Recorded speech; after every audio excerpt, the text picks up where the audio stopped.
Три устаревшие идеи интерьера. Первое. Имитация бетонных стен или кирпича.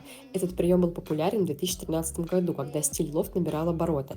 Если в вашем здании нет оригинальной кирпичной кладки, то забудьте о всякой имитации. Лучше обратить внимание на архитектуру вашего здания и сделать интерьер как его продолжение или просто в современном лаконичном стиле. Второе. Сочетание белой плитки под мрамор колоката и светлого дерева. Достаточно заезженный прием. Мрамор колоката сейчас производят практически все фабрики не самого лучшего качества. Присмотритесь к плитке под камень, но с хорошим качественным принтом, либо с объемной текстурой.